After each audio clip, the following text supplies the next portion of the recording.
Então, Beata Ana Catarina Emérite, 4 de outubro de 1820, quando vi a igreja de São Pedro em ruínas e a maneira como tantos clérigos estavam ocupados nessa obra de destruição, nenhum deles querendo fazê-lo abertamente na frente dos outros, fiquei tão angustiada que clamei a Jesus com todas as minhas forças, implorando sua misericórdia. Então eu vi diante de mim o esposo celestial, e ele falou comigo por um longo tempo. Ele disse, entre outras coisas, que essa transladação da igreja de um lugar para outro significava que ela parecia estar em completo declínio, mas ela se levantaria novamente. Mesmo que restasse apenas um católico, a igreja venceria novamente, porque ela não se baseia em conselhos e inteligência humanos. Foi-me mostrado que quase não havia mais cristãos na antiga acepção da palavra. Então hoje nós chegamos no nosso tempo, né? Olha só, quando vi a igreja de São Pedro em ruínas e a maneira como tantos clérigos estavam ocupados nessa obra de destruição, é exatamente o que está acontecendo aí há pelo menos 2 séculos.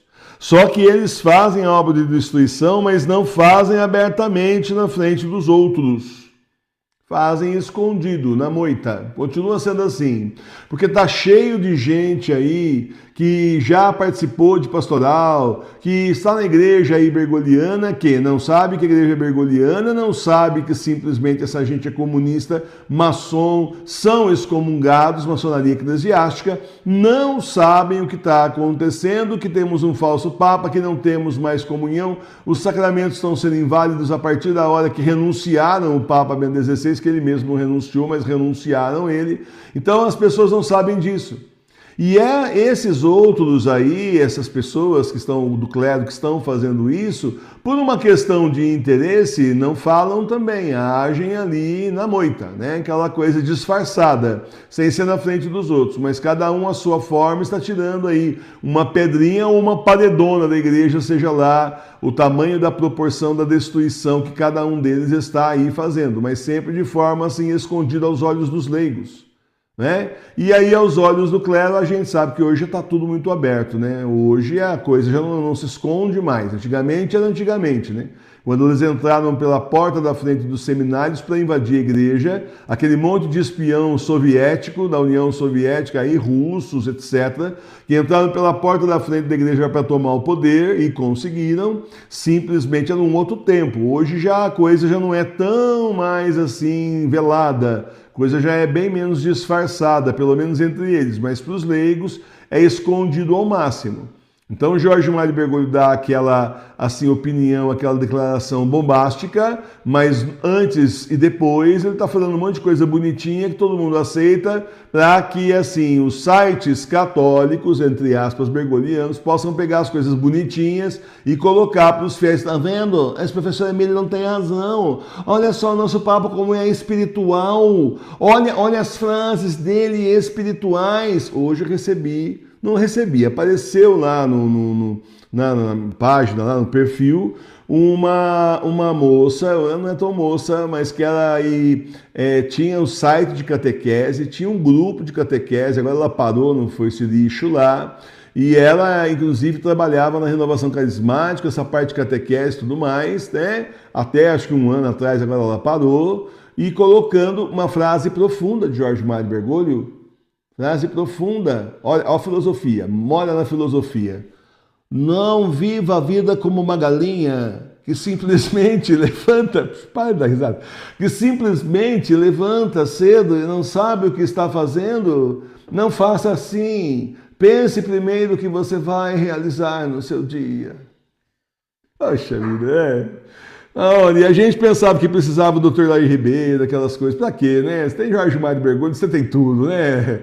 Tem filosofia, tem heresia, tem tudo com ele. Não precisa mais ninguém, não é? Sinceramente, né? Sinceramente, não. E a pessoa coloca isso como se fosse assim, o suprassumo da filosofia bergogliana, né? O suprassumo da filosofia, uma coisa linda, espiritual, maravilhosa. Olha só o conselho do nosso Papa. Certo? Desse jeito, né?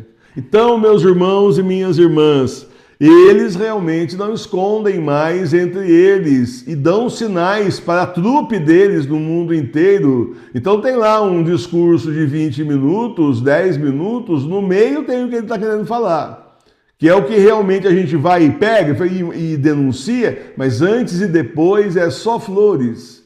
Então ele está dizendo, pessoal, eu continuo na ativa, pessoal, estamos destruindo, beleza? Beleza? Combinado. Eu continuo aqui, vocês continuam aí, tá bom? Mas divulga o que eu falei de bonitinho. Aí aquele monsenhor escreve muito bem, vocês não acham? É ghostwriter, né, que fala, né?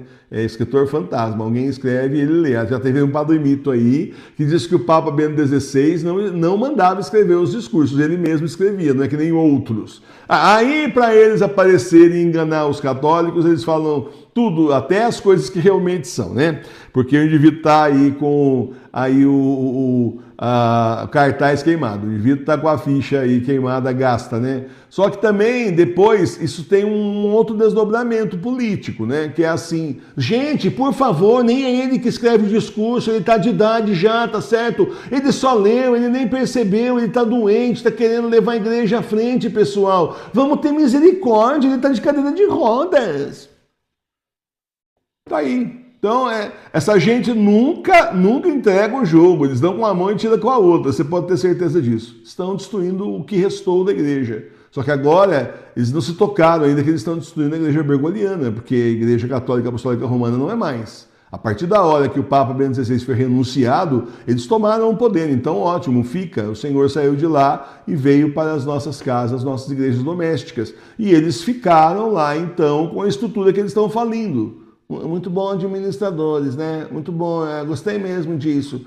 Você lembra daquela pessoa que chegou à presidência da República e tinha falido 2 lojas de 1,99 antes disso? Lembra como os jornalistas não disseram isso antes da eleição, só depois do impeachment, lembra?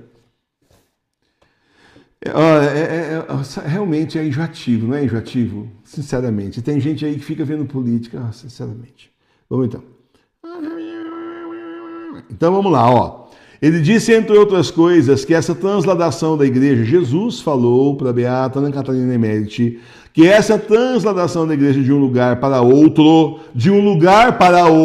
olha, eu estava falando da destruição lá da igreja de São Pedro, da Basílica de São Pedro. Agora Jesus está falando transladação da igreja de um lugar para outro. Significava que ela parecia estar em completo declínio.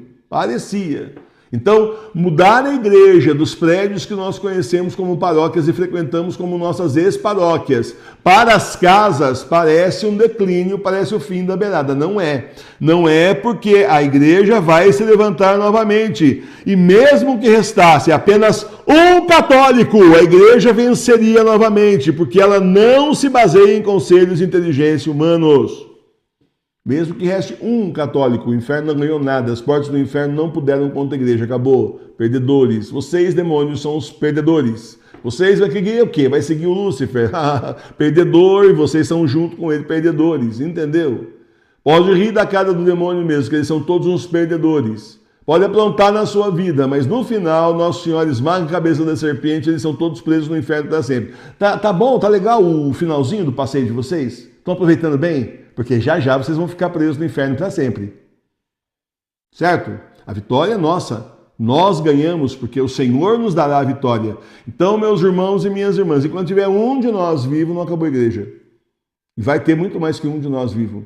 Então, o demônio não ganhou nada. Ele só perde. Atrapalha, perturba, arrasta um ou outro aí que se distrai, mas no mojo, assim, no todo, ele não ganhou nada.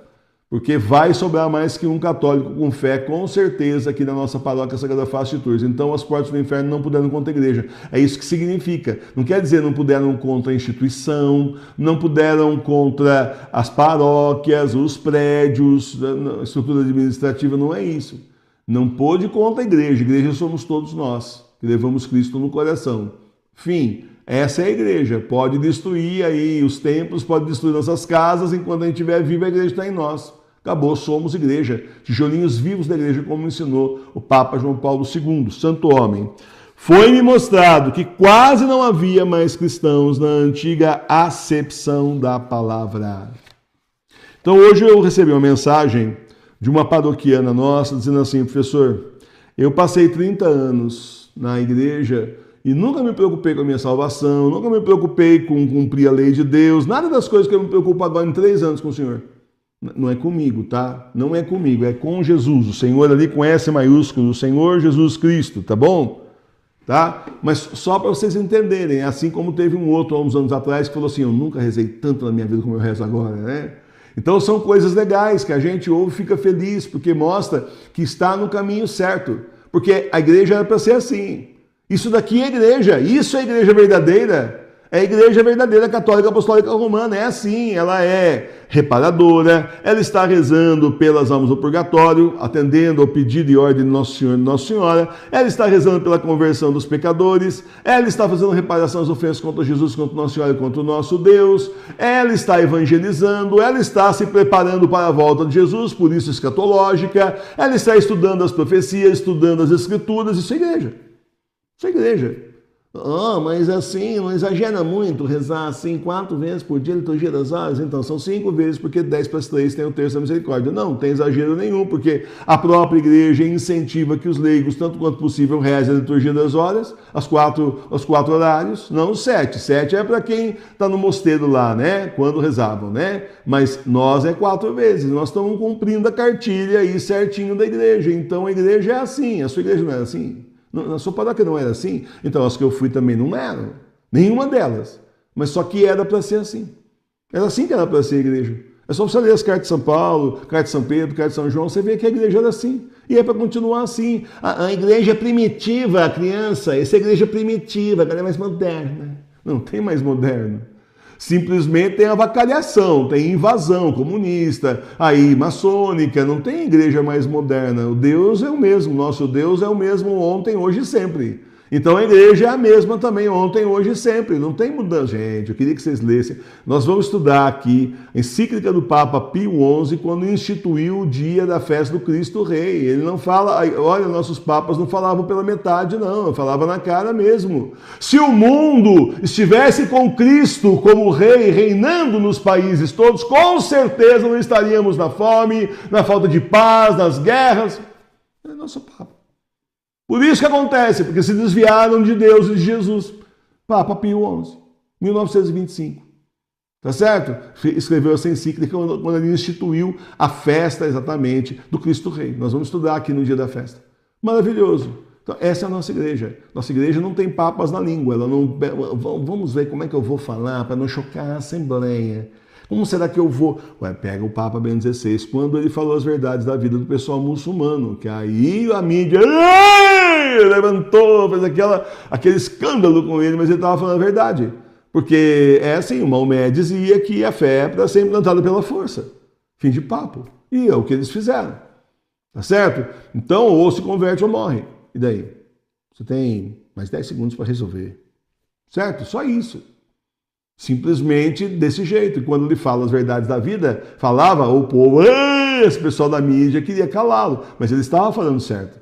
Então, essa é a nossa igreja. A nossa igreja fala, custe o que custar, doa quem doer, seja qual consequência for, mesmo que seja para ser inchado moralmente e até mesmo fisicamente, mas bom, a nossa igreja também é a igreja dos mártires. Então, nós continuamos em frente, juntos até o final desses tempos, que são os últimos, são os tempos do Apocalipse. Louvado seja nosso Senhor Jesus Cristo.